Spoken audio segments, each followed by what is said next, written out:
Good afternoon. It is 4:30. We're going to call the regular meeting of the Milk Creek Township Board of Supervisors to order. Would you please rise for the pledge?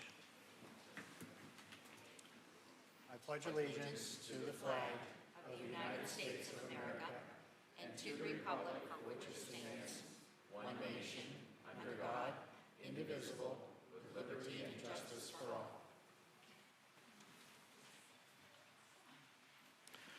Okay, this is a big day for public safety in Milk Creek Township. We are going to start off with the swearing in of probationary police officer Alexander Seib.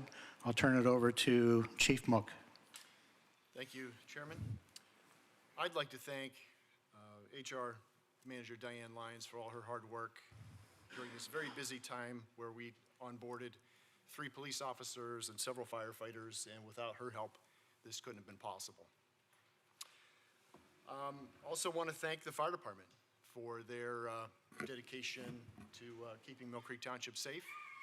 And oddly enough, Officer Seib started his career today, but he started in public safety many years ago as a volunteer firefighter with the West Ridge Fire Department.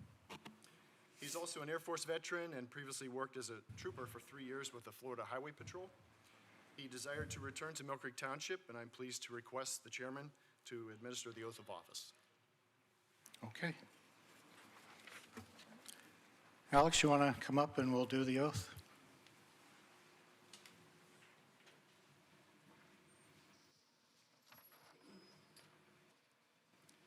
You raise your right hand and repeat after me. I, Alexander Seib, being duly sworn as a police officer in the Township of Milk Creek, do solemnly swear that I will support, obey, and defend the Constitution of the United States, the Constitution and laws of the Commonwealth of Pennsylvania, and the ordinances of Milk Creek Township, and that I will discharge the duties of my office with fidelity. Furthermore, I affirm I will uphold,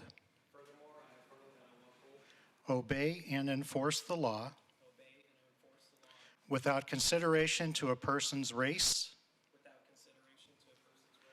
color, sex, religious creed, sexual orientation, age, national origin, ancestry, handicap, or disability. Congratulations, Alex Seib. Welcome aboard.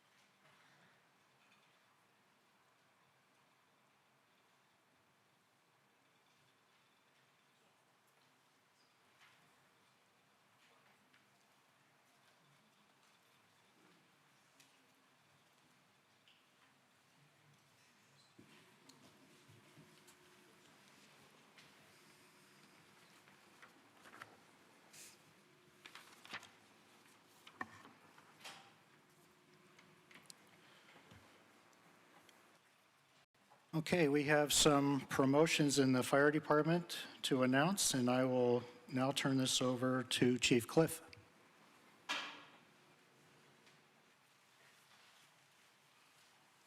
Thank you, Chairman Ouellette. I appreciate the supervisors for allowing the fire department as well to somewhat hijack the first part of your meeting here to do our swearing-in ceremony for these firefighter promotions and for these new additional firefighters. If you would with me, welcome our chaplain, Russ Moran, and have him come up and do a prayer real quick.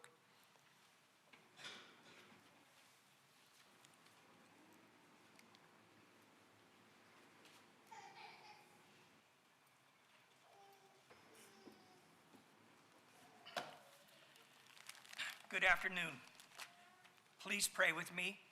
Gracious and almighty God, today we gather in gratitude and humility as these brave men begin their sacred duty as firefighters, as members of the Mill Creek Township Fire Department, and for those firefighters already serving who are being promoted. We thank you for their willingness to serve, to run toward danger when others run away, to offer protection, comfort, and strength in times of crisis. Lord, as they accept this calling, we ask that you clothe them in courage, wisdom, and compassion. Give them steady hands, clear minds, and unwavering hearts in every emergency they face. May they be a source of calm in chaos, hope in hardship, and peace in pain. Bless their families who stand behind them, offering love, patience, and strength when the weight of this calling grows heavy. Surround them with a community that supports and uplifts them. We pray for their safety, Lord. Guard their steps. Be their shield in the heat of the flames, their guide through smoke and confusion, their comfort in moments of fear. May they never lose sight of humanity in every call, and may their service always be rooted in love for their neighbors, their community, and for you. We dedicate them now into your care and commission them into this noble work, trusting that you who began a good work in them will be faithful to complete it. In your holy name we pray, amen.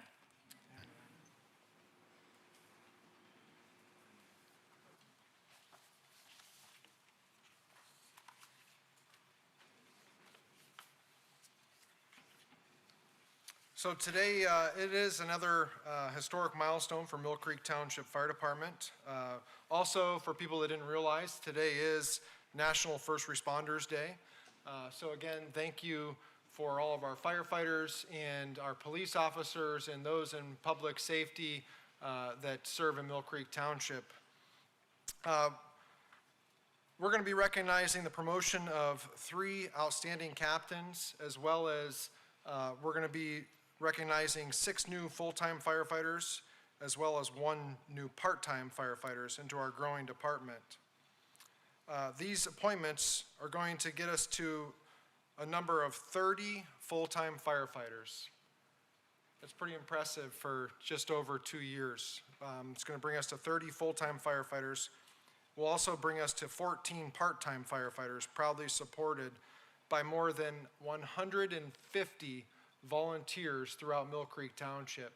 You know, we're bringing on paid staff, but I don't want to forget that across Mill Creek Township, between Bell Valley, Kearsarge, Westridge, and Westlake Fire Departments, there's over 150 members in some capacity volunteering their time and dedication to the township. So we really want to have a special thanks to them as well. This blended career and part-time staff, as well as the volunteers, is a special community that stands together to protect one another. As our department continues to grow, not just in numbers, but in the capacity of professionalism, each new firefighter here represents the next generation of men and women who will carry forward the values and skills and also the traditions that were set forth by those before us. I'm going to go ahead and have our promotional, the 3 captains come forward, Gerald Hicken, Matthew Flack, and Ryan Kennedy.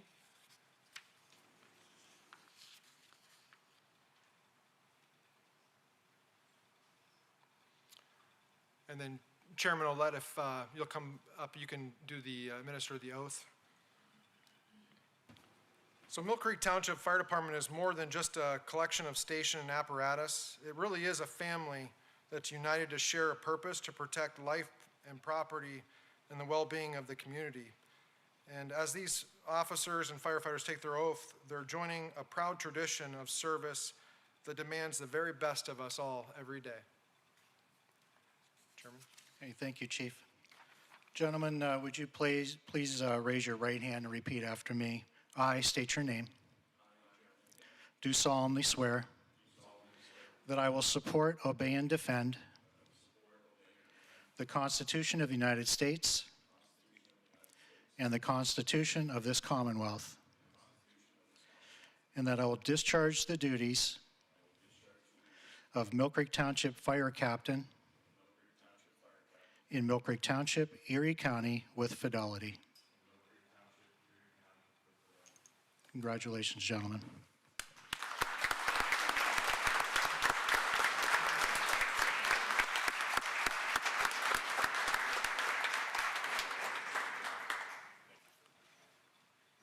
real quick, before we do the pictures here, if we can have your family members come up, we can do your pinnings real quick, and we can pin your badges on.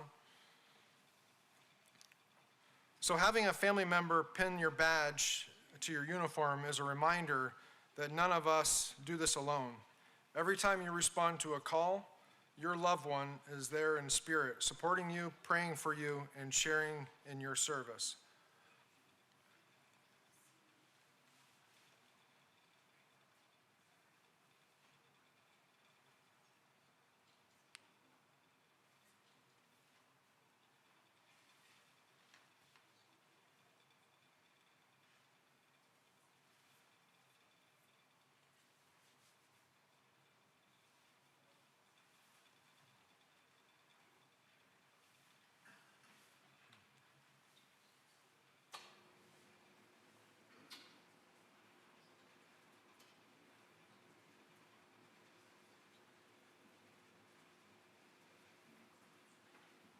Okay, we'll get a couple pictures real quick with you guys.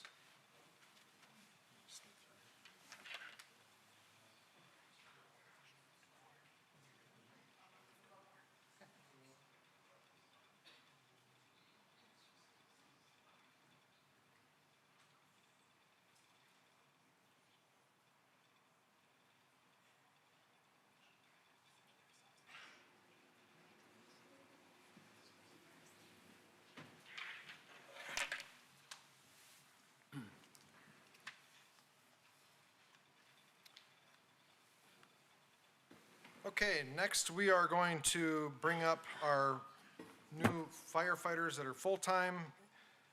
Maximilian Grachani, Ian Jaskowitz, Jeremy Kuhn, Garrett Weston, Dylan Winger, Philip Widener, and part-time firefighter Parker Cernick.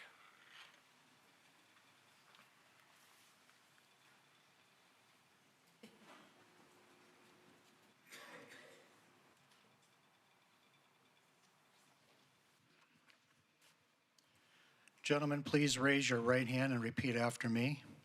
I state your name. Do solemnly swear that I will support, obey, and defend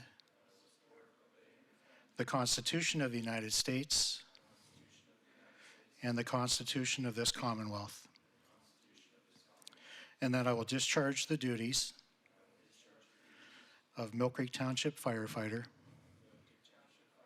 in Mill Creek Township, Erie County, with fidelity.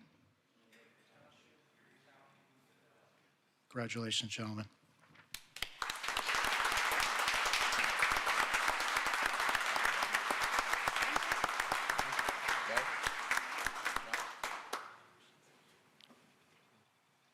If you guys want to have your family members come up real quick, we can have them pin your badge on you. Again, this pinning of your badge, it symbolizes trust of an entire community that depends on you in their most difficult moments. It represents courage, a willingness to place others before yourself, and it signifies responsibility to your team, to your department, and to the people of Mill Creek Township.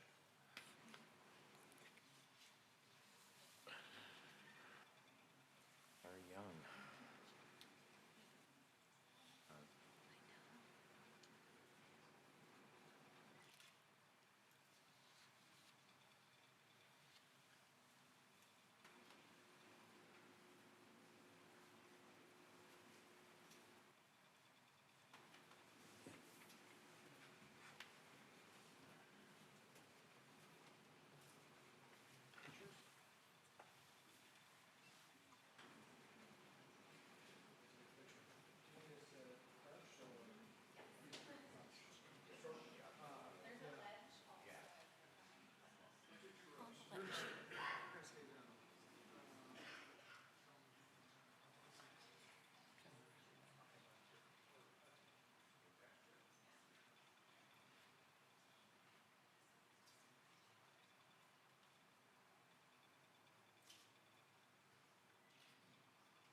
Real quick, to the families of the individuals that got sworn in tonight, I just want to say thank you.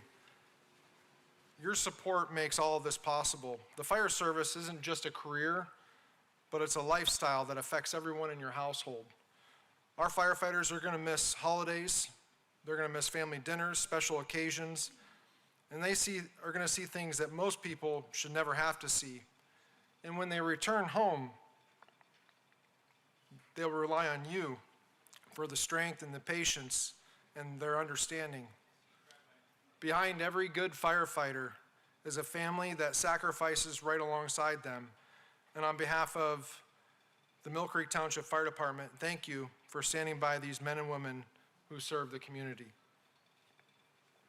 Thank you.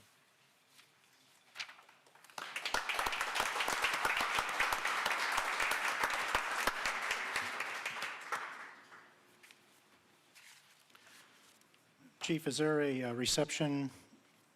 Yes, so we are going to do some photos out front, and then anybody who would like, we have some cake and drinks out here for a small reception. Feel free to join us. We'll be right out in the lobby. Thank you. Thanks, Chief.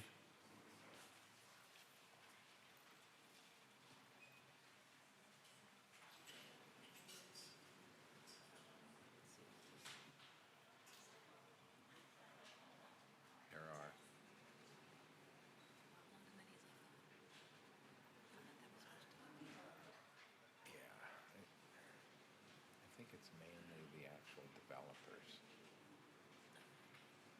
I don't think there's any residents.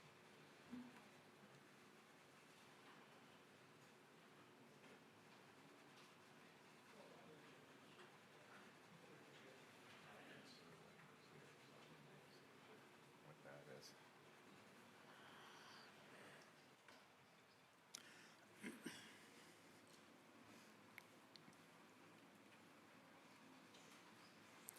Okay, we're going to move on to item 4 on our agenda is public comment on agenda items other than development or rezoning applications. Okay, hearing none, we'll move on to approval of the minutes from the October 14th regular meeting. Is there a motion to approve? I'll make a motion to approve. I'll second. All right, moved and seconded. Mrs. Clear? Yes. Mr. Bach? Yes. And I vote yes. Item 6 is approval of the bills. Is there a motion to approve? I'll make a motion to approve. And I'll second. Moved and seconded. Mrs. Clear? Yes. Mr. Bach? Yes. I vote yes. Item 7 is a public hearing on a land development plan. The first one will be TKJ and Associates, LLC, a subdivision plan at 3017 West 12th Street. Mr. Waldinger. Thank you. Good evening. Yes, this is a subdivision plan to show the creation of a 4,017 square foot parcel A from 3017 West 12th Street, resulting in a 12,439 square foot residual lot. Parcel A with tax parcel 33, 34, 172, 3.01 are to become integral parts of 1313 Harper Drive, resulting in a 24,635 square foot lot located at the southeast intersection of West 12th Street and Harper Drive in Tract 14. At their regular meeting of Tuesday, October 7th, 2025, the Mill Creek Township Planning Commission recommended approval of this subdivision plan with the requirement that parcel A and tax parcel 33, 34, 172, 3.01 become integral parts of 1313 Harper Drive. Okay, thank you. Is there someone here representing TKJ and Associates? Mind coming up to the podium?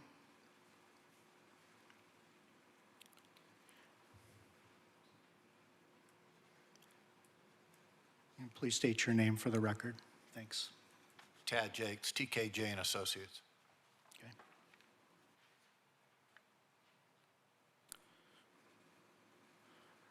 Does the board have any questions regarding this subdivision? I'm sorry, we're going to open up the hearing. Does the board have any questions? I don't. I have no questions. Okay, all right. Great.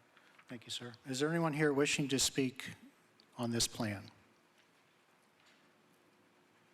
Oh, sir, come on up to the podium. Could you? You have to come up to. Yeah, you gotta come up to the podium. And state your name for the record. It's Tom Rice, and I live on 225 Indiana Drive, and I think you might know why I'm here.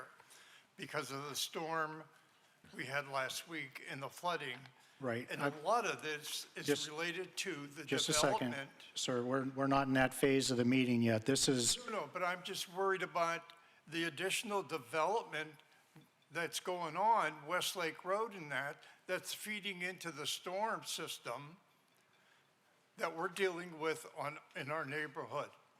And I hope you're taking that into consideration when you approve land development and have more dwellings, putting more sewer into the pipe, and you can't handle what you have now. So I'm, okay. I Yeah. certainly have nothing against TKJ. All right. Yeah, I apologize. I thought you were here to speak on something else, but thank you for your comments. Any other comments on this subdivision plan? Okay, I will close the hearing. Is there a motion to approve? Sorry. I'll make that motion. And I'll second. All right, it's been moved and seconded. Mrs. Clear? Yes. Mr. Bach? Yes. And I vote yes. Next item is the Enclave Land Development Plan, 3531 Westlake Road. Mr. Waldinger. Thank you. Yes, this is a land development plan to show the construction of 6 duplex dwellings with associated stormwater management facilities and parking at 3531 Westlake Road, located at the southeast intersection of Westlake Road and Linden Avenue in Tract 9. At their regular meeting of Tuesday, October 7th, 2025, the Mill Creek Township Planning Commission recommended approval of this plan. I would like to inform the board that we have received a request from the developer of this plan to table action on it until the November 11th meeting. I would still recommend, since the hearing was advertised, that we open the hearing and take any testimony from anyone that's present today. Okay, thank you. All right, well, we will go ahead and open up the hearing. Is there someone on behalf of Enclave that would wish to address the board?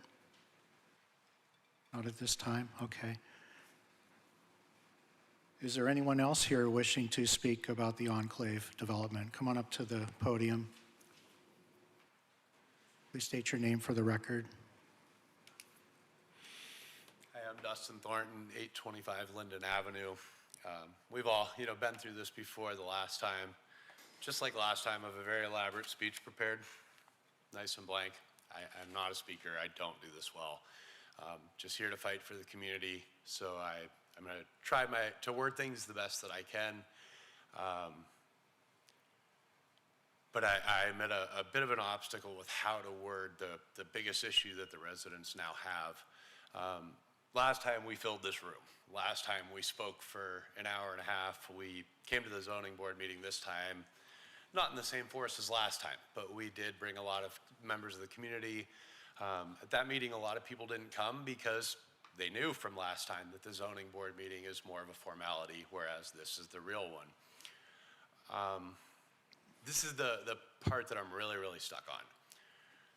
I don't want to say that the zoning board meeting was biased because I don't know that. I'm not a member of the zoning board. I'm not privy to any of their talks or discussions or what work they're doing with the developers, but we have all been through this before. And last time we came to the meeting, the developers presented their plan. We heard the plan. The zoning board heard the plan. We voiced our concerns. The zoning board discussed the concerns with the developers.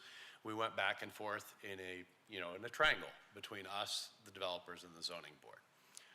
At the last zoning board meeting, this recent one, that's not how it played out. We listened to the developers. We listened to the zoning board agree with the developers. We individually voiced our concerns. The zoning board rebutted every concern.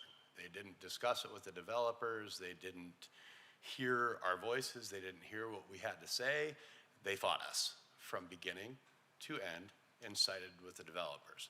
Like I said, I want to say it again. I'm not saying that it was a biased decision or that it was already decided before we walked in, but that was how the residents felt. And so the point I'm trying to make is just really simple. I'm not saying that that was biased. I'm not saying anything about that meeting. As I already said, that meeting's not really that relevant. What I'm saying is that's why the room's empty. The residents saw no reason to come. Many people reached out to me. They said, this has already clearly been decided. We have no voice. We have no fight. There's no point in pursuing this. And they let it go. A lot of those people, myself included, we agree this plan is much, much better than before. We're all pretty happy with the plan. The one primary complaint unanimously throughout the neighborhood, the thing that we all fought, that we all tried to explain to the zoning board, is just the entrance.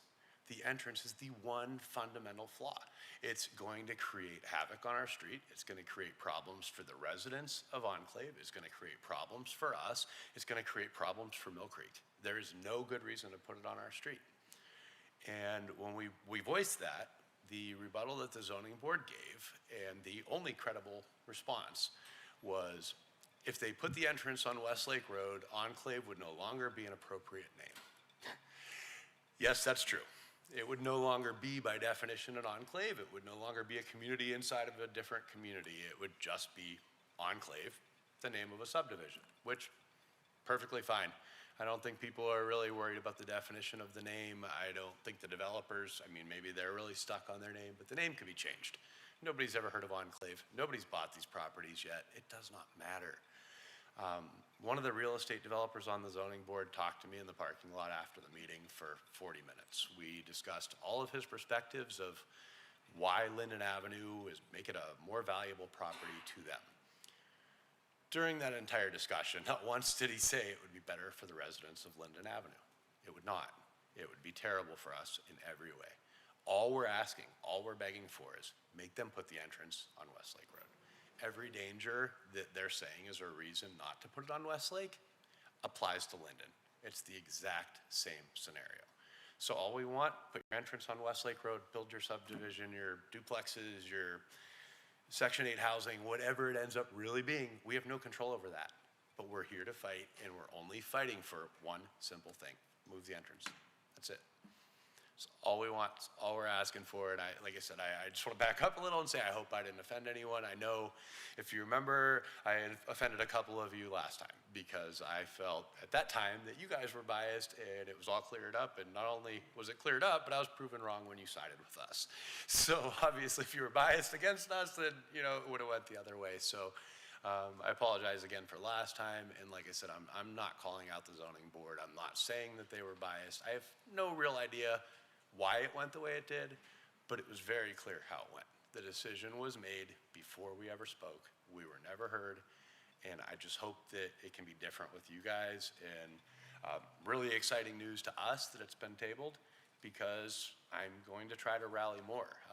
Another personal but related factor is I just had surgery 2 weeks ago, and I've been bedridden.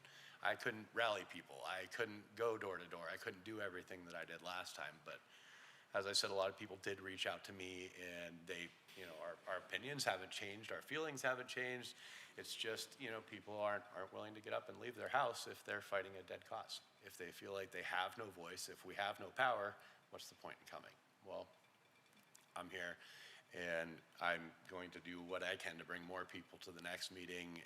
And if we can get more attention, maybe we can get the news back like we did last time and everything else. And at the one final note, at the zoning board meeting, I talked directly to the developers. I realized I felt the zoning board wasn't hearing. They weren't interested.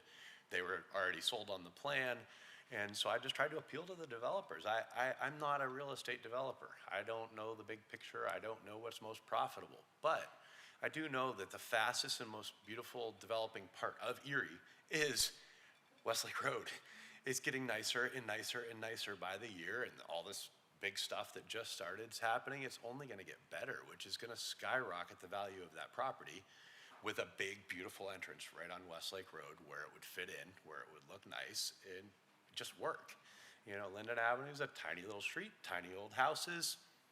The real estate developer on the zoning board said that that's a valuable place to put the driveway.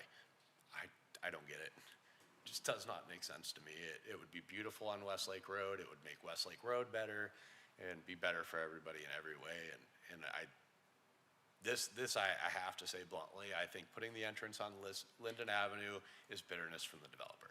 I think it's just to get us in one little way because we ruined her plans in the past. And I mean, if it's one small obstacle like this, the plan could easily be changed to accommodate.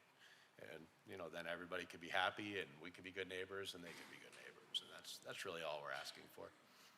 Okay, thank you for your comments, sir. Mr. Chair, if I may, just one point. Thank you for your comments. I just want to make one small clarification. I believe you were talking about the Planning Commission.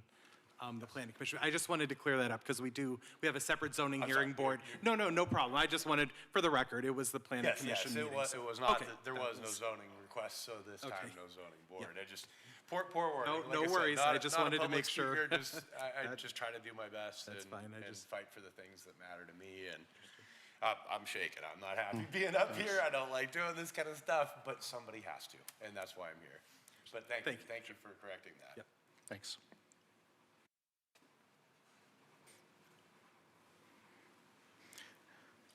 Hello, I'm Sam Comfort. I live at 903 Linden Avenue. I'm not going to go through everything that Dusty. I thought he made appropriate points. Whatever the reason for the request for the table is, I appreciate that. Developers have a chance to have a conversation with the residents of Linden again, so regardless of why it was done, I appreciate that. My question or I guess request to the supervisors, this is more of a procedural kind of nerd thing in myself.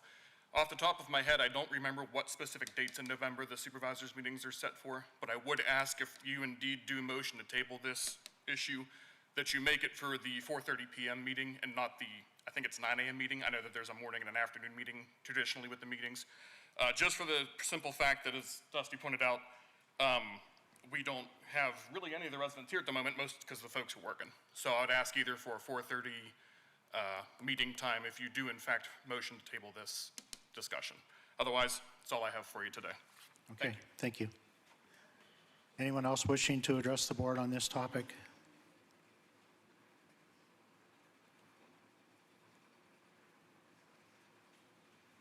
Okay, we will go ahead and close the hearing.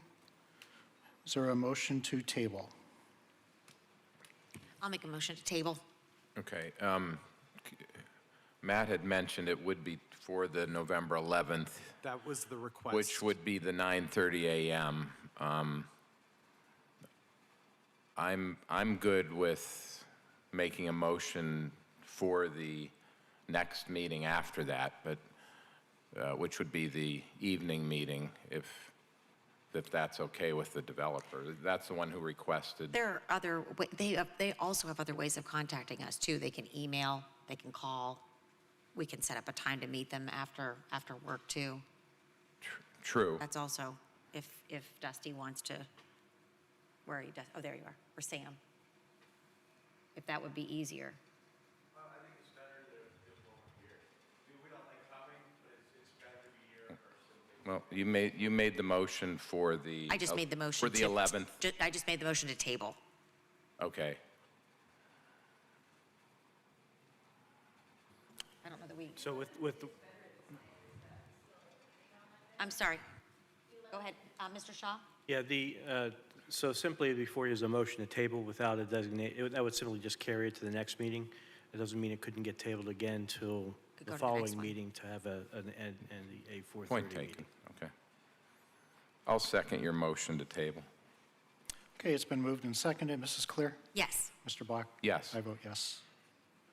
Item 8 is an amended land development plan for Erie Metal Basket Building addition, Whipple Allen Realty. Mr. Waldinger. Yes, thank you. Yeah, we were petitioned by the developer, Scott Allen, for approval of an amended land development plan that was originally recorded on July 23rd of 2003 under the name of Whipple Allen Realty. This amended plan shows a 95-foot by 100-foot warehouse addition to an existing building with reconfigured parking lot and stormwater management facilities.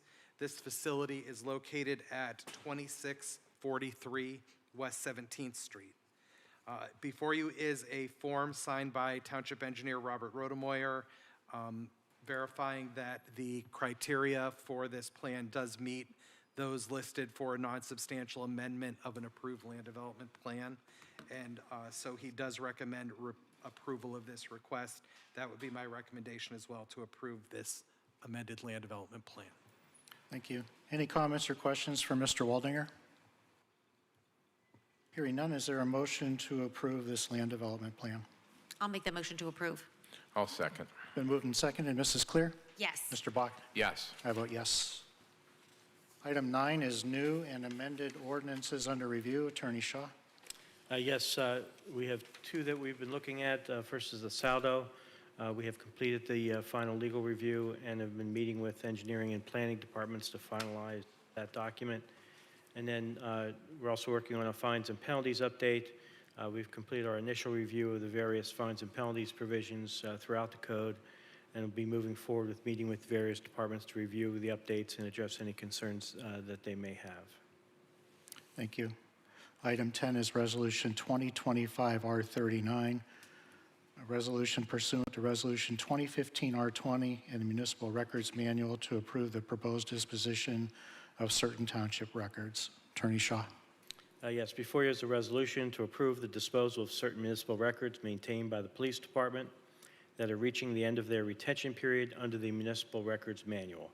The police department records to be disposed of include MVR BWC footage that includes test recordings through 8/27/25, traffic stops through 7/27/25, incident only and special circumstances through 10/27/23, and case report, arrest report, SRR unknown type reports through 10/27/2005. My recommendation would be to approve the disposal of the records. Thank you. Is there a motion to approve this resolution? I'll make a motion to approve. I'll second. It's moved and seconded. Mrs. Clear? Yes. Mr. Bach? Yes. I vote yes.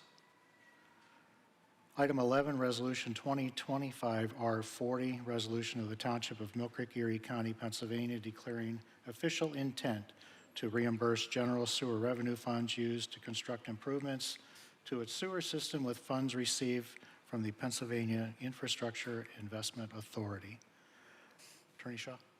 Yes, as you know, the township was recently awarded a Penvest loan for the Kearsarge Force Main Replacement Project. As part of the Penvest process, it is recommended that the board adopt a resolution confirming that the township intends to pay the project costs on an interim basis through the general sewer revenue funds and then to reimburse the general sewer revenue funds with the proceeds of the Penvest loan. My recommendation would be to approve this resolution. Thank you. Any comments or questions for Attorney Shaw? No. If not, is there a motion to approve this resolution?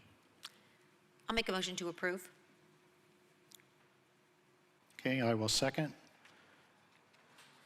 Mrs. Clear? Yes. Mr. Bach? Yes. I vote yes. Moving on to item 12, bids and quotations. The first item is a push camera monitor for Public Works. Mr. Puda? Thank you and good evening. The Sewer Department is requesting to purchase a new RidGid Sea Snake digital monitor with 2 batteries and 1 charger for sewer pipe inspections. 3 quotes were received as follows. Home Depot for $6,112.13. Supply House for the same price of $6,112.13.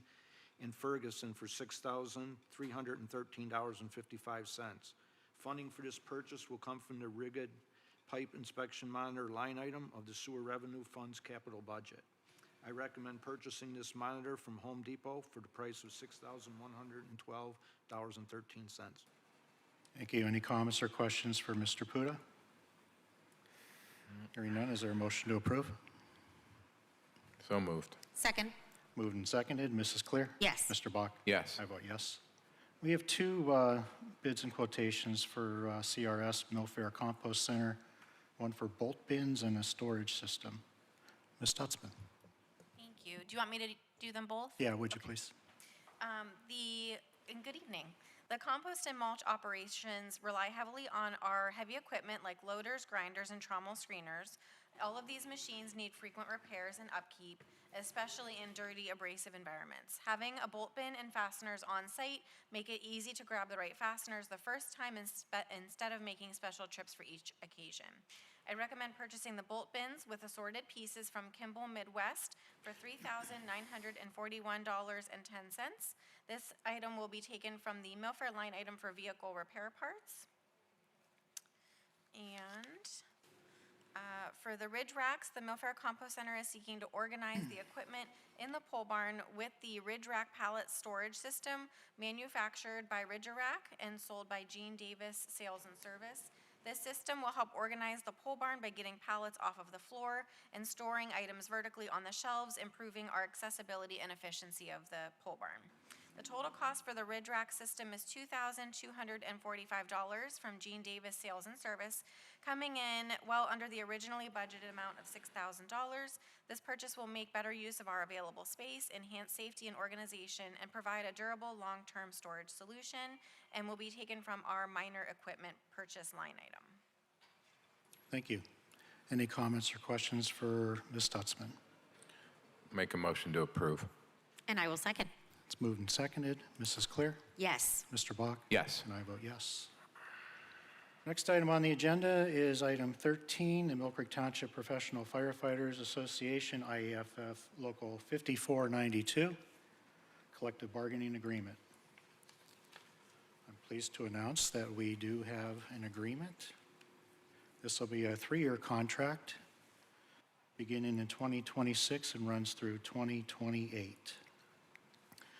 The starting wage for 2026 will be $25.03 an hour.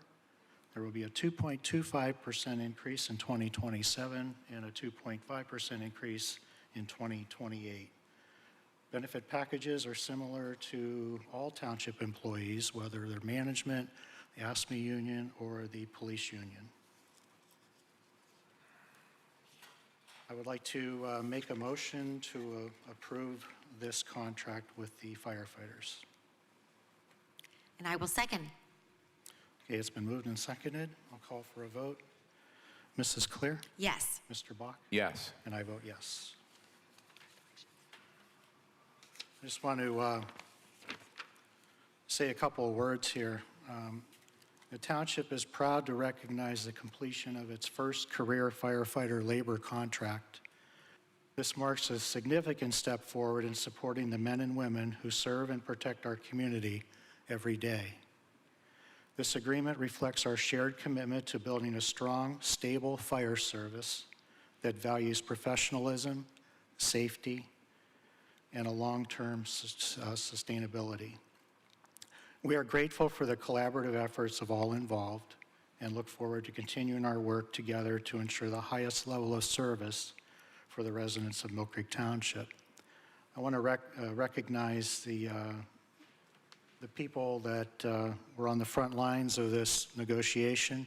You know, we built this contract from the ground up, and it couldn't have been done without the help of these folks here. I'd like to recognize Captain Matt Flack, Captain Jerry Hicken, firefighter Brad Jacobson, Andy Moore from the IAFF, Melanie Page, our treasurer, Diane Lyons, our HR manager, and I was there also representing the Board of Supervisors. So I just want to say thank you to all involved. You know, it took several months, but we did get through it, and I think both sides are pleased with the results. So thank you.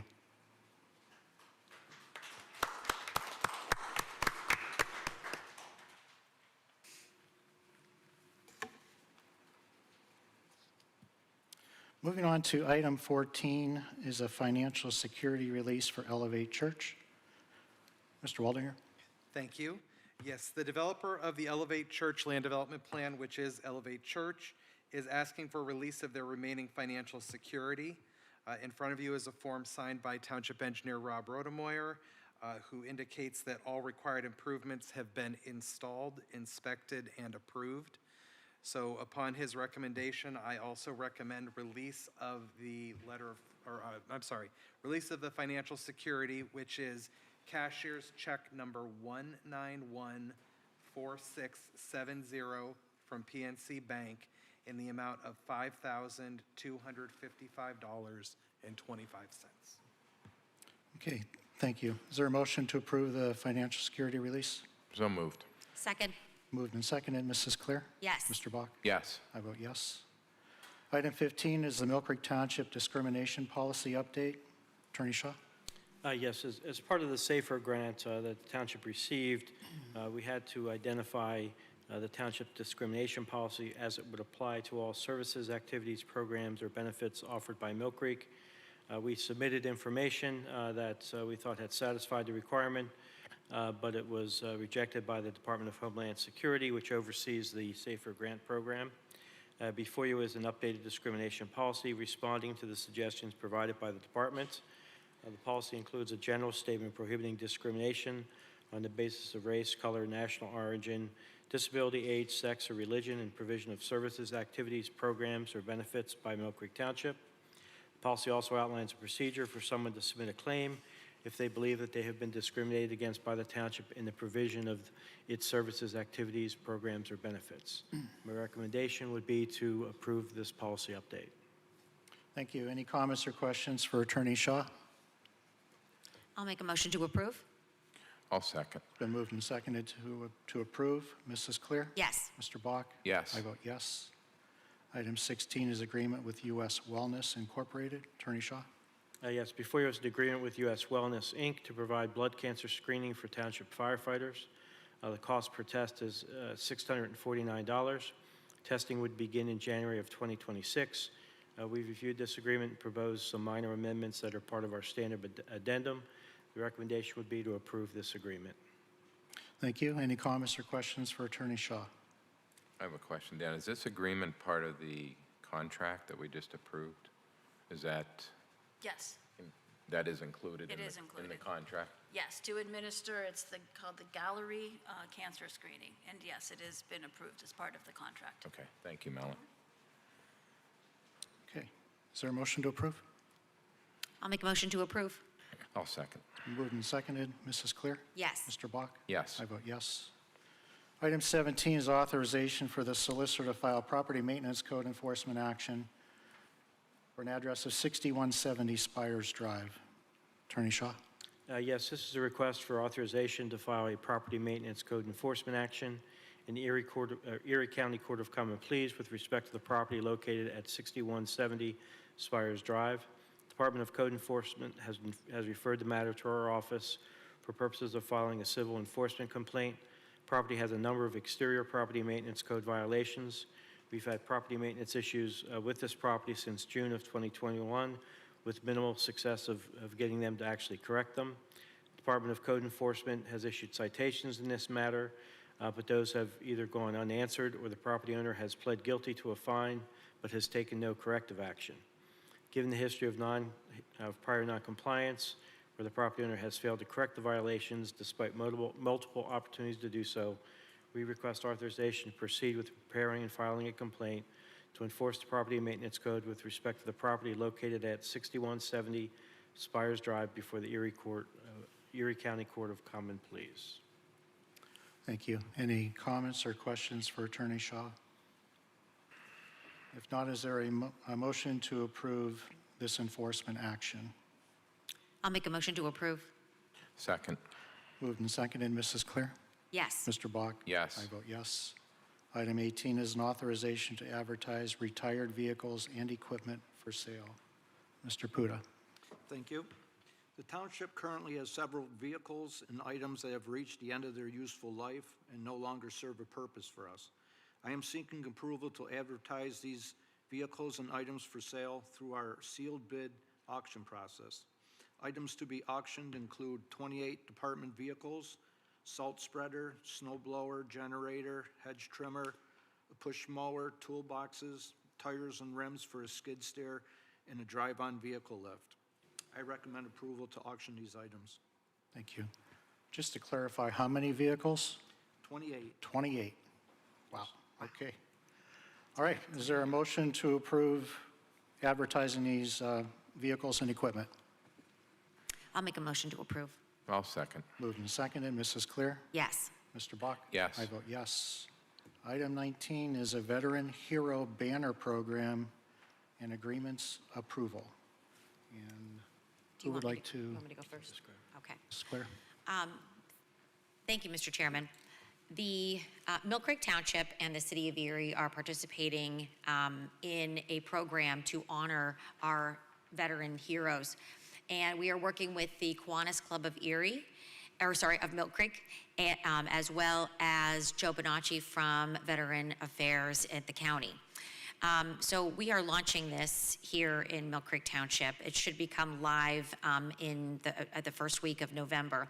But basically, in order to kind of honor the legacy of our veterans, we are going to be having banners put up along 8th Street. It would be probably at least 6 blocks west of Peninsula Drive on 8th Street. And it will be lined on the Penelec poles. And that's what the agreement is that Mr. Shaw is going to go over in just a moment. The cost is going to be $95 for a banner. We are getting all of us that are on this team together are working to get donations to have the brackets paid for. The people that are going to be eligible they must have resided in Mill Creek Township, and they must have served in the Army, Marines, Navy, Air Force, Space Force, Coast Guard, or National Guard. And they must have been, of course, they could be an active member or discharged, honorably discharged, or died in the line of duty. So this is an exciting thing for Mill Creek Township. I'm really, really happy that we are able to bring this to our township. I travel and see it in these other places and always wondered, how do we get them? So. And in order to accomplish this, we need to have an agreement with First Energy Penelec, who owns the poles. They do have form agreements that they use for this circumstance. We have reviewed them, basic standard kind of utility agreements you would see.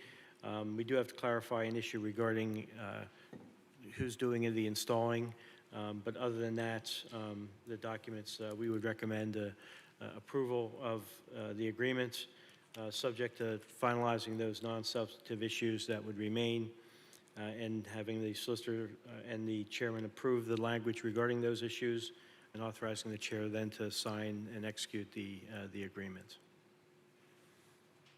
Okay, any comments or questions from the board? All right, is there a motion to approve the banner program and associated agreements? I'll make a motion. I'll second. Moved and seconded. Mrs. Clear? Yes. Mr. Bach? Yes. I vote yes. Item 20 is the Beacon Hill Retention Basin deed. Attorney Shaw. Yes, this matter relates to a stormwater retention basin in the Beacon Hill subdivision that was never formally conveyed to the township by the developer. The current property owner, who was also the developer, had approached the township to effect the conveyance now. They were doing some estate planning and said, what am I going to do with this property? So they reached out to us. We then reviewed the files and came to the quick conclusion that the township had agreed to accept the property some time ago, but it never had really happened. So the township has maintained that basin since it was completed, so it's not any additional burden that the township isn't already assuming. And then previously, the developer had gone to the county and gotten excused from paying any taxes on the parcel. So essentially, the board simply needs to vote to accept the deed, and then we would proceed to have it recorded, and then the deed would formally then, or the property would then formally be in the township's name. Okay, thank you. Is there a motion to accept as described by Attorney Shaw? I'll make that motion. I'll second. Been moved and seconded. Mrs. Clear? Yes. Mr. Bach? Yes. I vote yes. Moving on to communications, Treasurer Communications.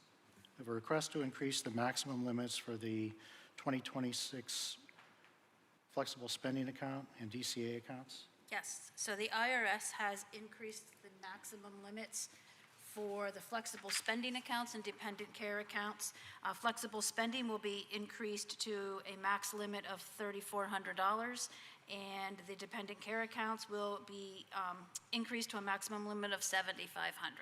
So I am requesting that the Board of Supervisors approve this same increase to the township limits as well. Thank you. Any questions for Ms. Page? No? I'll make a motion to approve. I'll second. It's been moved and seconded. Mrs. Clear? Yes. Mr. Bach? Yes. I vote yes. Moving on to training and travel requests, CRS Department. Ms. Stutzman? Excuse me, thank you. And I just want to make sure I'm going in the correct order, because I think I'm doing one on behalf of CRS and one on behalf of admin. Do you have the HR for non-HR next? Okay. Yes. All right, so I'm asking for some building-wide training, HR for non-HR, Part 1 and 2, from the MBA to be done in-house. The class description is that a full-day training would be designated for non-HR managers, supervisors, and other professionals in our organization who should have an understanding of the essential human resources knowledge needed to thrive in today's workplace. Our employees will gain critical insights into the HR areas that impact our organization the most, and non-HR professionals will learn how to navigate sensitive conversations, manage disciplinary actions, and create a positive, legally sound work environment. Interactive scenarios will also prepare everyone to confidently handle real-life situations so they can lead with confidence, protect the organization, and ensure the team's success. The total cost of the training for 35 employees is $2,500, and we've identified 13 individuals from Public Works, 5 from admin, 5 from police, 4 from parks, 3 from planning, 2 from CRS, 2 from engineering, and 1 from fire. So with this breakdown, the cost is approximately $71.43 per employee, and it will be taken out of each department's training budget respectively. Okay, thank you. Would you like to do the other one also while you're up? Okay.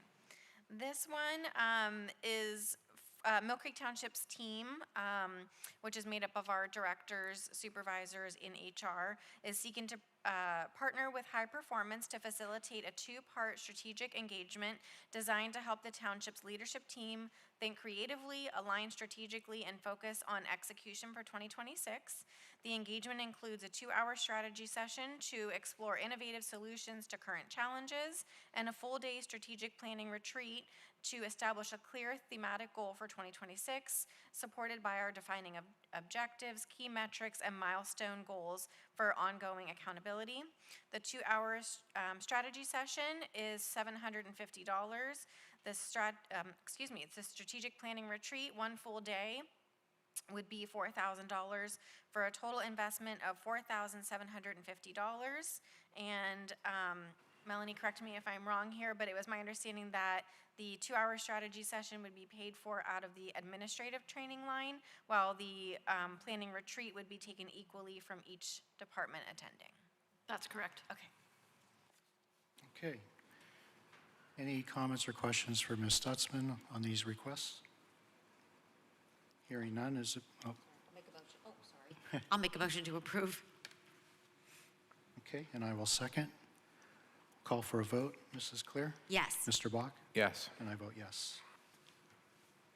Next item is a planning and development training travel request. Mr. Waldinger.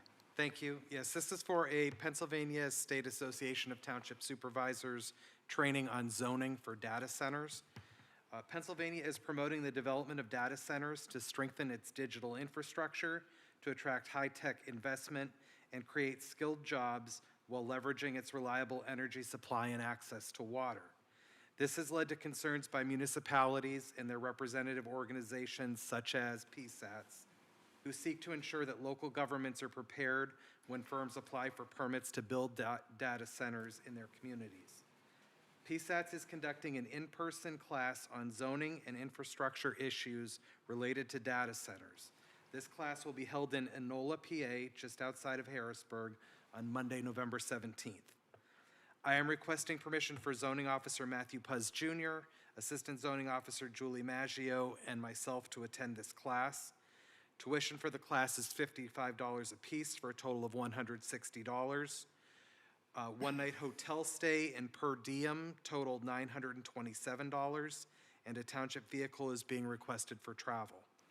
Class costs will be paid from the Planning and Development training line item, with the remaining costs coming from the Planning and Development travel line item. Okay, any comments or questions for Mr. Waldinger? I will just say that that was a hot topic at the planning conference that we attended, the APA conference in Pennsylvania and Harrisburg a few weeks ago. So that's great. Thank you. Okay, I'll make a motion to approve. I'll second. It's been moved and seconded. Mrs. Clear? Yes. Mr. Bach? Yes. I vote yes.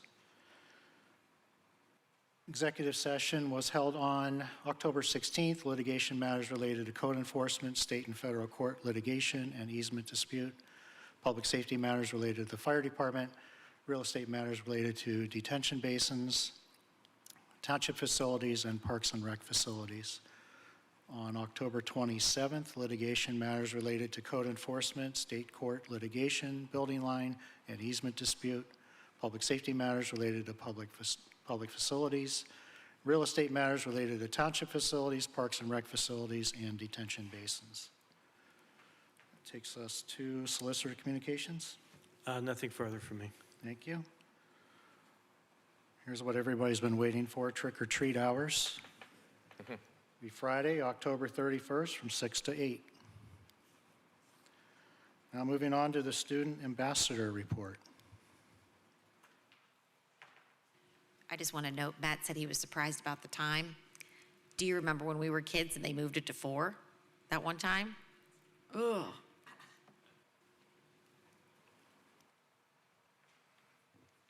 Hello, everyone. How are you guys doing today? Doing great. Great. Awesome. So lots of fun has gone on at McDowell recently. So our National Honor Society just held its annual Trail for a Cause on the 26th. And this event is a part of the Teal Pumpkin Project, which allows children with food allergies to trick-or-treat safely. This week, we are celebrating Red Ribbon Week. Our Lead and See Club is sponsoring drug-free events, and many students have signed a banner pledging to remain drug-free, showing their commitment to making healthy choices. As for sporting events, girls varsity soccer and girls varsity volleyball will face off against Alderdice High School today at 6 p.m. Go Trojans. We're also proud to highlight the Northwest PA CLASS Class Act Emerging Leader Award, sponsored by Intermediate Unit Number 5 with several partners. This award recognizes outstanding students from 17 school districts for their effort, strong character, good citizenship, and leadership. McDowell has an October winner who will be announced on WSEE on October 29th, and we're excited to celebrate this achievement. Students have also been exploring career opportunities. On October 8th, students attended Manufacturing Day at the Bayfront Convention Center, connecting with local manufacturers and learning about high-tech, high-paying careers. Later on October 31st, over 60 students will travel to Pittsburgh for the Build On Convention, where they will explore apprenticeship programs and careers in construction. These experiences give students hands-on insights into their future careers, helping them make informed decisions and preparing them for life after high school. Many students are happy that McDowell offers these opportunities as they inspire learning, leadership, and growth. Finally, as we approach the end of our first quarter on November 4th, students and staff are preparing for many upcoming events. Teachers will participate in a professional development day on November 10th, focused on our Year of Tech theme, followed by Parent Conference Day on November 11th. Seniors are also very busy at the moment as they are actively submitting college applications with the early decision deadline of November 1st approaching. Thank you. Thank you. It's a great report. Thank you. Very Pretty busy thorough. there. Yeah, I loved it. Thank you so much. Felt like I was there. That takes us to citizens to be heard. If you're wishing to address the board, you have 5 minutes to do so. Please state your name and write your address on the ledger when you're complete.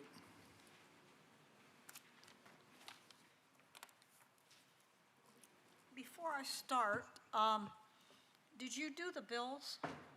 Did you approve the bills? We did. Okay, I might have been out of the room.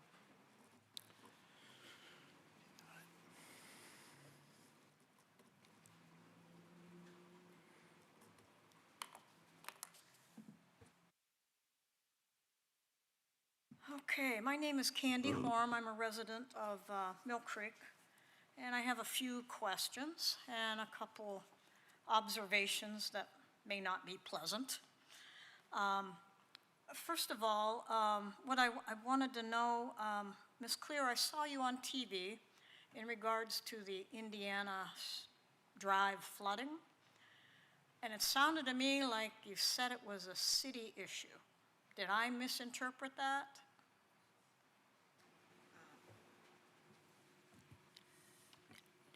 What's that? Yeah, I think basically what was happening is our water down there goes into the city's sanitary sewer system. And with the amount of water, they were also experiencing flooding, and they had their own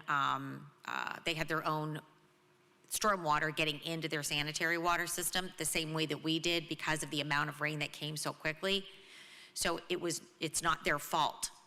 It was that our water basically could not merge with their water because of the amount of water that was coming at one time. Okay, what I look at, common sense, if it was a city issue, the city ends at Pittsburgh Avenue. So homes on Pittsburgh Avenue, Nevada, and Colorado would have had the same issues as Indiana, and they didn't. So No, that's not true. I didn't see anything where there was any flooding in those. Because there's actually already goes into that system. Ours comes into that system. And they did also have flooding in their homes as well. Those 3 streets did not make the news. Oh, exactly, Okay. yeah. Okay, that was the first thing, and then the other one, let's see. Well, you were at the meeting last night with the Government Study Commission, okay? And I find it ironic, this is for you, Mr. Shaw. I have asked you 4 times what your hourly billing rate is, and the last time you answered me, you said it was a $200,000 flat fee per year, and I asked you, how do you know when you get to 200,000? And then, how do you know, what do you charge after 200,000? And you said you couldn't answer that because you're not the only attorney. That was not the question you asked, ma'am. Yes, The 200,000 is spread out equally each month. So whatever time we put into it is the time we put into it. We don't bill more for that time that's covered by the flat rate. So when you get over 200,000, what's your hourly billing rate? We eat it. We don't charge for anything beyond that amount. Oh, you do, because. Well, but those are things that aren't covered by the flat rate, so it's a different concept. You don't understand the concept, ma'am. Well, and I have read these to you before. What you made, what your law firm made. Okay, in 2019, $735,366. 2020, $595,709. 2021, $743,833. 2022, $753,016. 2023, $626,785. And we don't have 2024 yet because we don't have an audit, which I believe, Ms. Page, you said we would probably have before this meeting? I said that I had received a draft, and I was going to try and get them to be able to be at this meeting, but it had a conflict with their schedule, so they were not able to be here to present. So we'll probably get it after the election, right? That's a facetious remark. You don't have to answer. I won't. But I think it's kind of ironic. I had to go to a Government Study Commission meeting to find out, Mr. Shaw, that you are paid a legal fee of approximately $310 an hour. That's all I wanted was a number. Ma'am, as I recall, you did a right to know for our contract, which we did provide to you, which lays out all the numbers. I did not pick that up yet. Oh, that's not my fault. Well, I know the Government Study Commission does not print anything that is not factual, and they have, are you okay, Ms. Clear, or is that? Okay. Ma'am, All right, just to make it clear, ma'am, So we have three components to our fees. One is a flat fee. It covers basic services, Right. and that is a certain amount a month, which equals a little over $200,000 for the year. Then there are items that are outside the scope of that are charged at different rates. So I may have a billing rate of I think it's actually 305, not 310, but regardless, I'm not the one doing all the work. So there are others that do work at lower rates. Right. Those are junior partners. Right, and associates and so forth. So don't come up here and suggest that, we're billing at 310. That's just for the time that I spend on specialty work. That's not related to the basic work. If we do basic work and we end up, whatever basic work we have to do is covered by that flat rate, period. We don't bill more for that basic work. Okay, so So you the understand. money that your firm billed to Mill Creek for January 2025, over 80,000, is that part of the flat rate for this year? A portion of that would be flat rate. Okay, because Paxton Township, which is comparable to Erie in population, okay, their legal fees for 2024 was $53,282 for the year. You charged more than that for January. I just find that, when you talk about a supervisor versus a management form of government, I believe a management form of government might be different. But I wanted to ask you, do you know what the term res ipsa loquitur means?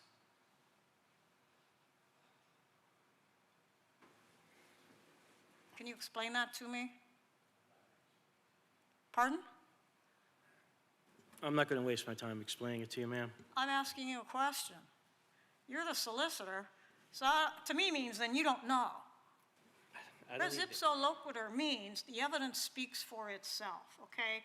When there are numerous things that are going on in a township, things that aren't addressed, how many things have to come to fruition before you see that there's something going on? There's more to all of this than meets the eye, and it's the Government Study Commission that has unearthed a lot of things that are not, they don't seem kosher, if you want to put it that way.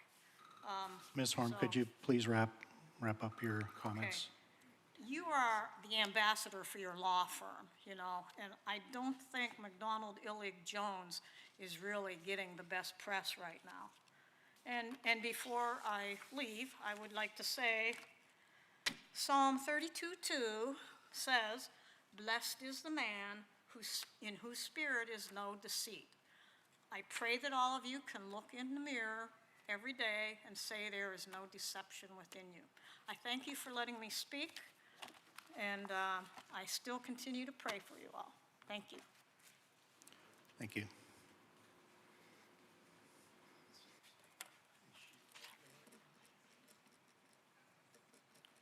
Hello, members of the board. Thank you for this opportunity to address an issue that I've been dealing with for over a year. I live at 3126 Hemlock Drive. Yes. Speak into the microphone. Oh, sure. Move it closer. I live at 3126 Hemlock Drive. My name's John Innocenzi. I've lived at this residence for 40 years come March. I've never had an issue ever with Mill Creek. I'm proud to live there. But recently, Walmart has begun to, not recently, starting last fall, operate machinery through the evening hours, starting at approximately 11:20, sometimes at 3 a.m. to 5 a.m. This is every night. It's a large street sweeper operated by Gerlachs.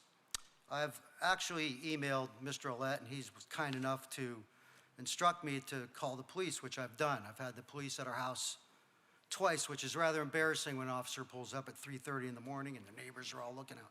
At any rate, we finally did get an officer, Buchholz, and I'm sorry if I butchered his name, to do a decibel reading. I actually have some information on decibel readings and what your ordinance calls for as far as what's allowable decibel. The officer on, this was October 13th, approximately midnight, took a reading. It was, according to him, in the 60s, is what he said. I simultaneously took an ordinance or a decibel reading with an app from my iPhone, which was in the 70s on average. I fully expected something to be resolved after almost a year of this. We get woke up every single night, every night. I haven't had a straight night's sleep in almost a year. I can't understand why this is done every night. And it isn't for like 5 or 10 minutes, it's for hours. And to equate what this noise is, taking the reading that officer took, you can actually use the magic of AI and work it back from my house property line to where the parking lot is at Walmart. And can extrapolate that decibel reading from the source. And using that formula, which I couldn't begin to understand, but according to AI, it is nearly 140 decibels, which is the equivalent of a jet engine. And we originally thought this noise was coming from the airport. They contacted me within minutes of an email expressly telling us that it was not them. And that's when I found out last fall it was Walmart that's doing this in Gerlachs. I've contacted them both. I've sent emails, I've called, I've talked to managers, and I really thought at this point that we would enforce the ordinance as written. I'm not a lawyer. I expect that I hopefully don't have to even go that route. I'm hopeful that you will look into this matter for us. It's really gotten to the point where it's affecting our quality of life. Not being able to sleep is a horrible thing. And my wife works and gets up at 6 in the morning. And many occasions, she gets literal no sleep. And I can guarantee when I go home right now, she'll be sleeping. This is when she gets a chance to rest. If you took the equivalent of the officer's reading, just to give you an idea of what this noise is compared to, this is at my house, and if you were standing outside, it is the equivalent of a vacuum cleaner operating right at your bedroom window. And if you had your window open, could you even try to imagine sleeping with that noise level? With your window closed, it's even, if you took the lower end of the officer's reading, it would be a normal speaking tone like mine right now. And I doubt any of us, if someone was outside your bedroom window speaking for 2 hours, that you could sleep through that. I'm just asking, if not begging you guys to help us out here. I don't know what else we can do. I've followed every possible avenue that there is. We've called the police. We've filed a complaint. I've yet to actually hear the status of that complaint from the Mill Creek Police. I called again Sunday night, 3:45 a.m. I didn't want to trouble another officer. This is something I think they have much better things to do than listen to the grumpy old man on Hemlock Drive. It's something I, again, wish you could take into consideration. We would really appreciate it. Thank you for your time. Thank you, sir.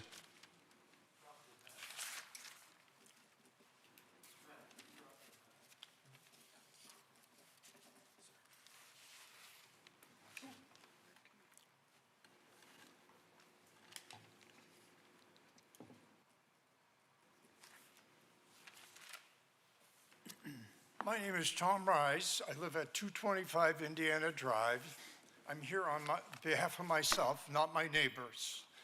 We had the good fortune, that's not good words, we had the bad fortune of experiencing major sewer backup in our neighborhood from 6th Street on Indiana Drive down to South Shore. I can't speak as to how many. All I know is I've seen a lot of restoration being done in our neighborhood. This is not the first time we experienced this. It's more than just property financial loss.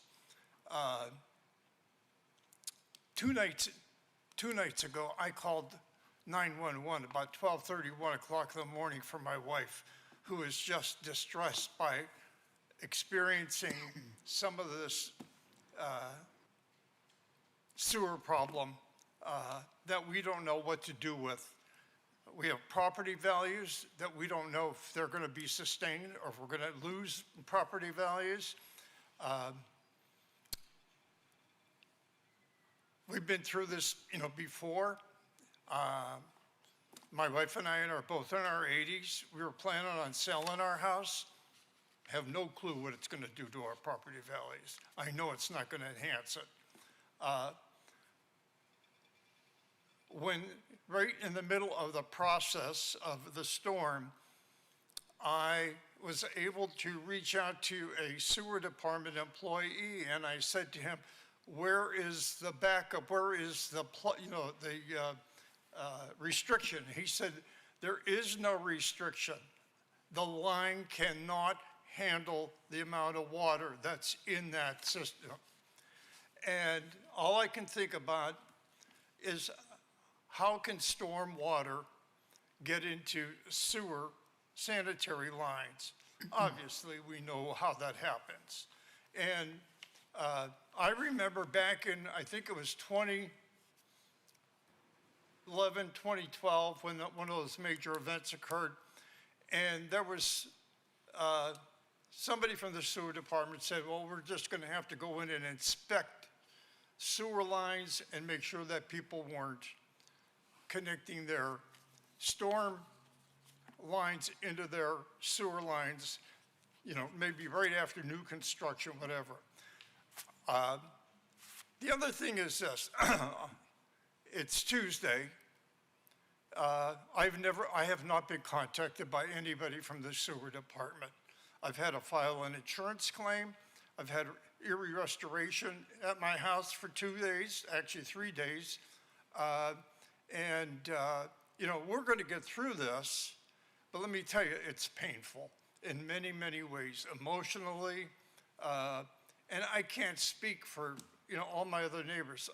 I had a neighbor across the street. I can't tell you what they had coming out of their house that they had to discard because of the contamination. This is going to be expensive. Who's the burden on? Is it the burden on the neighbors? What are we going to do to correct the problem? Is the problem correctable? I was speaking with my plumber this morning, and he said, "Tom, this may never get corrected." And I just shook my head, and I can't believe this. It doesn't happen to everybody in Mill Creek. I don't know. Have there been other neighborhoods that experience sewer backup that I don't know about? I'm asking the question. I don't think to that I magnitude, mean, no. at Indiana Drive, we know that major pipeline comes across 6th Street, shoots down Indiana, and when the sewer employee said, there's nothing plugging the lines. It's just that much more water, and it can't handle it. You had Green Sanitation pumping out that one sewer spot, that one sewer hole, probably all day on Friday or Saturday, just to try to ease that pressure. And I'll tell you what, I don't want to describe what I saw in my basement and bore you people, because it wasn't pretty. And it was gushing. It was gushing. And I just want to go on record, because number one, I'm a little disappointed that we haven't had somebody from the sewer department reach out for us. I don't think that's asking too much. And then, where do we go from here? So I'm here representing myself, not anybody else in the neighborhood. And I'm meeting with my insurance Sir, can you write adjuster. down, would you do me a favor and write down your name and number on that sheet Yep. and your address? Okay. Thank you so much. So I've said my piece.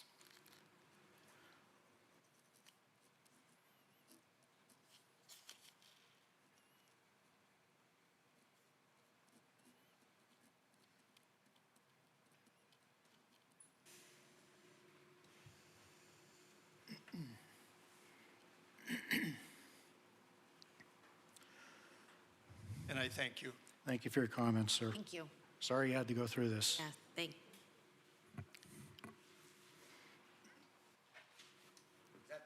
Is that TV available, or? no, I'm sorry. Okay. So, my name is Kirk Daniels. I live at 2920 West 11th Street. I was here last month, and we talked about the stormwater issues so we're going to talk about more water today. When we were here last time, Dan, you said you'd talked to Rob. I tried reaching out to you guys just to see what is the proposed plan. I just got a simple email stating we're going to propose something. Like, it's basically, there's nothing that says, hey, we're gonna put a storm basin here, we're gonna redo the road, we're gonna put in a sidewalk. Like, there's nothing, there was no response. I tried calling you, I tried calling Rob. I cannot get, so at this point, I don't know how else to explain it to you, but this is what I see. And when it rains, when it snows, this is in the middle of snowing, we deal with this all winter. And then every time it rains, it's like for a day or two. And this is what my kids have to do. They have to go out in the middle of the street every time they go there. And that water all goes down. Like, it's just, there's nowhere for the water to go. It's our street, and our street has catch basins all along it. Everybody can tie their stuff into it. This is what the engineer said years ago when I spoke to her. On this, and when you have this here, the house is here, everything flows downhill.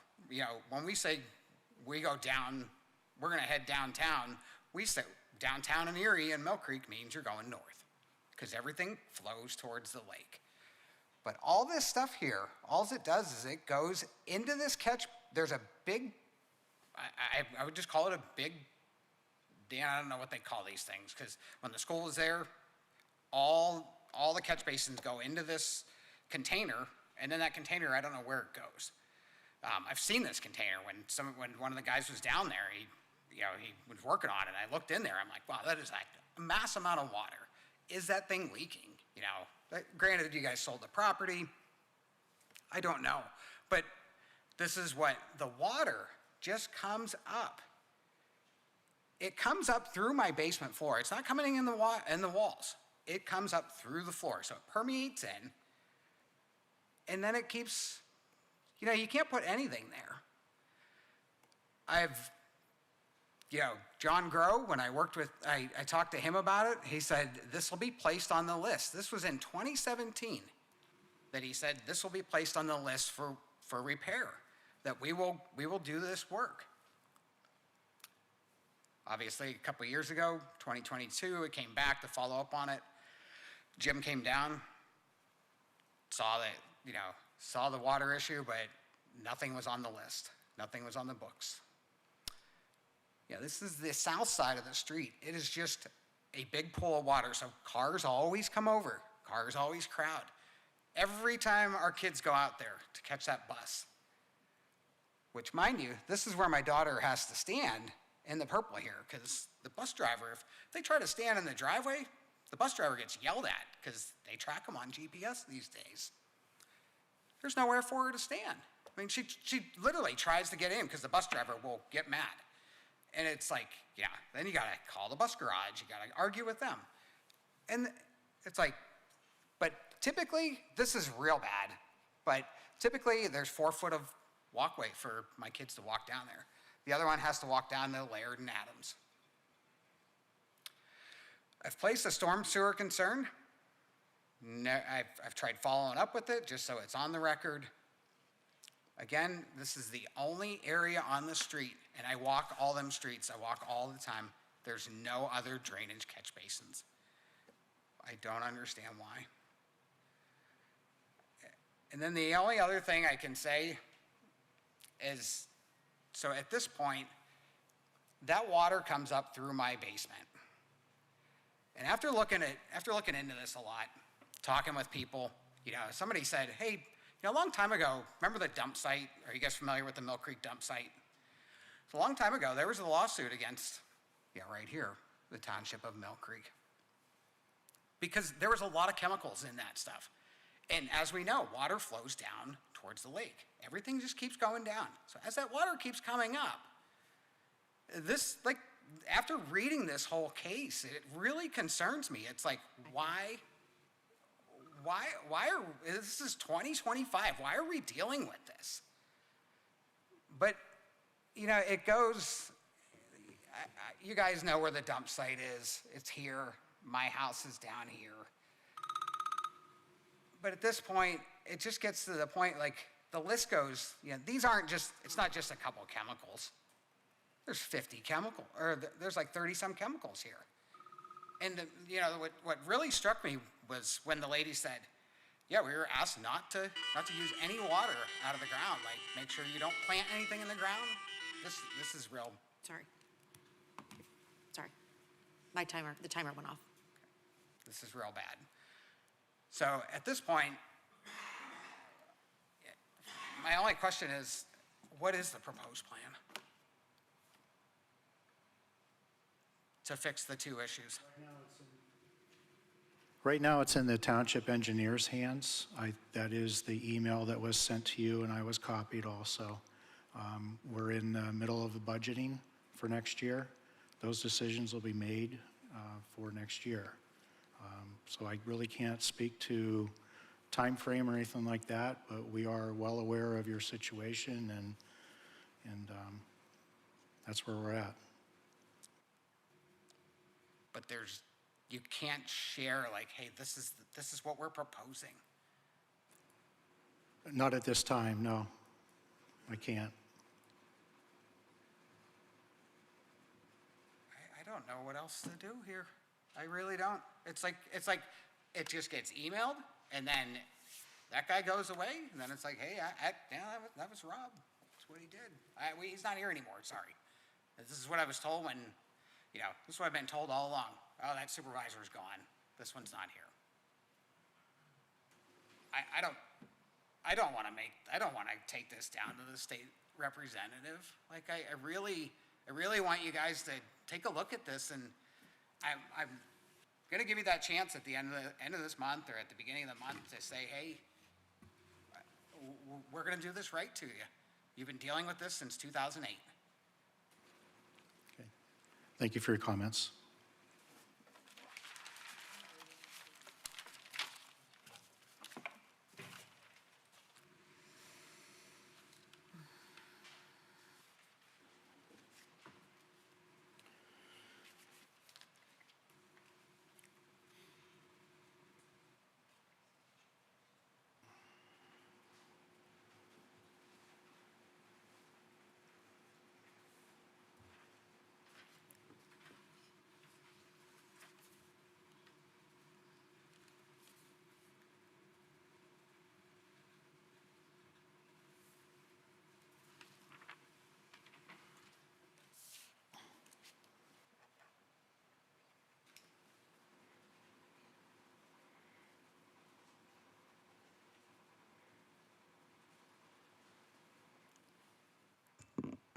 My name is Sue Weber. My address is 5338 Norris Drive. Before I begin what I was going to talk about, are you still having I&I testing? Do you have an active program for that? Is it a company or is it employees that do it? The employees do it. Have you done that area by Indiana Drive? Is it finished? That area, I'm not sure. I don't think so, not yet. It's hard to know what's finished. I don't even know if my area ever got done, but that's infiltration and inflow testing. It's really important because infiltration is when you have water accidentally getting into the sanitary sewer. It might come through a manhole, whatever. And inflow is when your downspouts and things that aren't supposed to be connected to the sanitary sewer are directly connected to them. And so until you do that area, I don't think it's the city's fault at all. I think you got too much water in that area going into the sanitary sewer in a storm, and then the sanitary sewer backs up. So if you haven't done it yet, I'd get down there and I'd do the infiltration inflow testing right on Indiana Drive in that area down there, find out how much water is going in there that shouldn't be. But anyway, the Mill Creek Government Study Commission member Bill Schaaf could not be here this evening, and I'm here in his place to correct some misinformation. that has been disseminated regarding the state-mandated guidelines for the study commission insofar as deadlines are concerned. At a recent educational session sponsored by the commission and held at Spring Hill Senior Living, it was stated by a member of the Board of Supervisors that the study commission had rushed to judgment when in fact they could have requested from the state of Pennsylvania and been granted an additional year to complete their study. I just gave you information that is from Title 53 pertinent statutes, municipalities generally. It's from Chapter 29, and it is titled Report of Findings and Recommendations of a Government Study Commission General Rule. If you look at that, you will see by law that the Mill Creek Government Study Commission was required to issue a formal report of its findings and recommendations to the citizens of Mill Creek within 9 months after their date of election. So that deadline would have been August 4th, 2025. They did so on July 21st, 2025, with just 14 days left to meet the state-mandated 9-month deadline. The commission was not permitted by law to receive any time beyond that 9-month period to complete their study and file their report. The person who reported this incorrect information in an effort to discredit the commission confused this with the laws which apply to a completely different ballot question than the one that 17,501 Mill Creek residents voters approved. That question is outlined in 53 pertinent statutes, Chapter 29, and it applies only to study commissions operating under a ballot question approved by the voters, which directs them to research and draft a home rule charter. That is not what our study question said. That is not what our ballot question that was approved said. If that type of commission elects to draft a home rule charter, the state allows them 9 months for their original study and up to an additional 11 months to draft a home rule charter if they elect to do so. So again, I'm here to correct that misinformation and again to reiterate that the Mill Creek Township Government Study Commission followed state-mandated timelines and by law was in no way, shape, or form allowed to ask for or receive an extension of time to complete their study. Thank you. Thank you.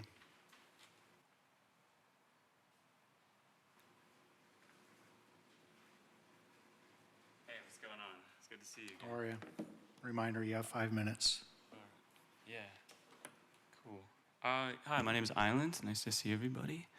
And at the end, I want to propose something that I think can help with the flooding that I actually have talked about before. But right now, because I only have 5 minutes, I want a pool. And I want it in the property at 8th and Peninsula. And I know that this process has been going on for a while and that there's probably like some ideas going on and that you may be choosing. Can you please, anyone give me an update on that? Because online it says that they want the community to be involved in every, throughout the process, but I haven't heard anything from anybody. I could quickly speak to that, yes, the authority has received some proposals and they are reviewing them right now, but there's nothing to share at this time yet. And will that be shared prior to the decision being made so that the community can provide their feedback and input? There'll be the proposal that is chosen will be shared with the community, yes. Will it be chosen as a proposal or will it be chosen for development? What we're working on now is choosing a developer, not specifically what they're doing, although the mix of uses is part of their proposal. Cool. I just had a couple of things I wanted to say, and then I do want to talk about the flooding, but I had a design that I built on my computer that you two had missed, but I showed it to Ms. Clear, and actually you, Matt, too, and they were stoked on it. And I've been thinking a lot about the fact that it's public land and how it could stay public land for the next 300 years, It's like the cherry on top of what might be the corridor project as a whole. But there's no cake yet. And I really want to try to impress upon you that there's, in my mind, going to be a massive modal shift in transportation in this city. We have a perfect city for bicycling. I e-biked here today on this beautiful day in late October, and I see people biking all through the winter. And in my design, I placed parking spaces underground to utilize the natural slope of that property between 8th Street and 7th Street, basically. As if, as you can imagine, it feeds into St. Jude parking lot. It's probably 2-meter drop. So basically, I tucked all the cars under there, and I used a program that is free for people to design video games. And I want to show that to you, but I don't know when, but I guess we can organize that. But I just want to point that out just because I'm thinking about the type of people who use it, who have some of the toughest jobs in the city. And the two people who came to mind actually were two people who had lost their only son. And I can't imagine like a tougher job than just to get up and do what you have been doing and just know that that void can never be replaced. And I want to impress to how emotions are kind of sweeping through and just everything's balancing, but not around money and not around this, and not around, but emotions. And the children being born are going to want different activities than the people now. If we put a bunch of cafes in, that assumes that all these kids are going to be addicted to caffeine. I don't think that's the case. I think they want to move their bodies and smile at their neighbors. I think they want to ride their bikes to the pool. That's what I think. So, I've also noticed something about cars that kind of upset me when I saw the original designs that were like 2022. If you want to make something car-centric, or people-centric rather, then you can't put cars in the middle. And in the designs, there's speeding cars on the outside on the road, and there's like, it's funny, I showed you Miss Clea, and then there's like a guy, and he was like reclined, supposedly sitting out at a cafe, like enjoying himself while there's just cars just rushing past his face. And it only makes sense that someone would think that's a good idea if they drove their cars everywhere. And this is the sound.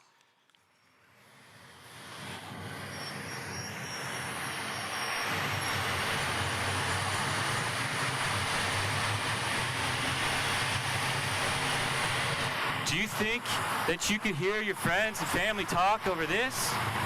Why would anyone want to sit out and not have lunch next to this? So, in my design, oh, by the way, here is an e-bike.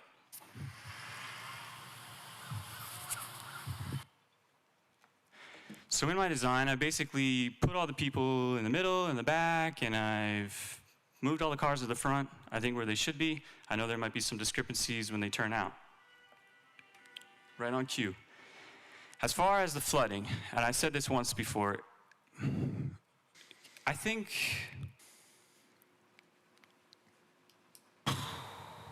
Cascade Creek runs straight through the West Terry Plaza, and it's been relegated to the margins in a ditch for maybe 60 years. Now, Indiana, Colorado, Nevada are getting flooded all the time, and the only thing I'm thinking of is you got fast-moving water from the parking lots that's not absorbing, nothing is absorbing under those parking lots, flowing into that ditch, and I know it takes a different route, but because that ditch is overflowed, then all of that water that would be soaking into the earth and soaking up into the trees, but has now been paved over by asphalt, is going down Indiana, and it cannot be helping the situation. So I want to do eminent domain and just reclaim Cascade Creek. We can get quicker funding for grants to restore the area and do testing and stabilize Pittsburgh Avenue. If we do that, it's like the emergency exit row on an airplane. If West Terry Plaza is unable to do it, we'll just do it for them. It can only benefit them. It can only benefit the people living around them. And as Matt, you said, that was their plan. Island, could you wrap up your thoughts? Sure.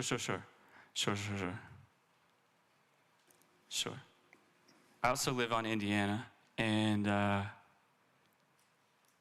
want to just say that I had no poop has gone into any one of my neighbors' basements because I've been pooping in the woods, and it feels great. And the last thing I want to say is that I've been meditating a lot and trying to get in touch with emotional stuff, and I've been kind of catching glimpses of the future. And I see I see you in the future, actually. I see some people that I know, and everyone's wearing swim trunks. Thank you. Anyone else wishing to address the board?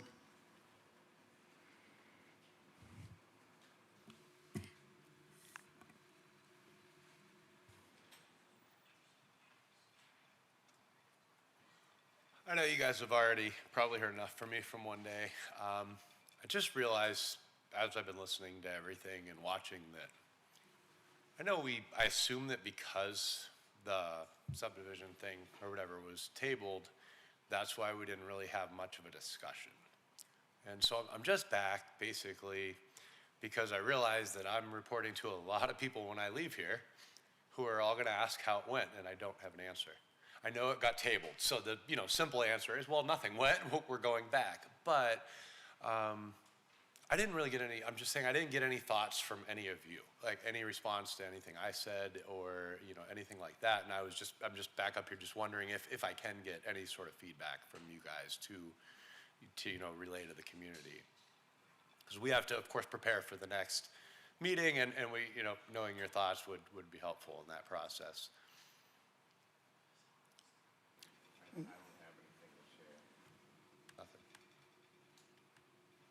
We're just evaluating both sides, both perspectives, and we'll make a decision, when that meeting comes. Okay. I mean, that was what I gathered as I was talking, but I just wanted to make sure that when I report that it's accurate.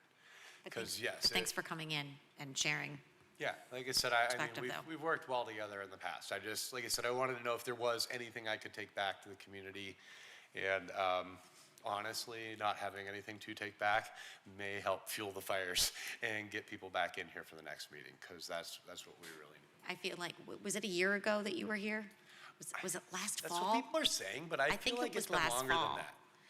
But I think it was, and then we had that meeting, remember, I allowed everyone Very to come well. in. I was, one of the reasons I hung out was to talk to you afterward. Yeah, I I thought it was just it would be an opportunity to kind of hear both sides, so, but we learned a lot from that too. And that's what I wonder, if we're going back in that same direction again. And here's the other thing too, is that we're considering the zoning code and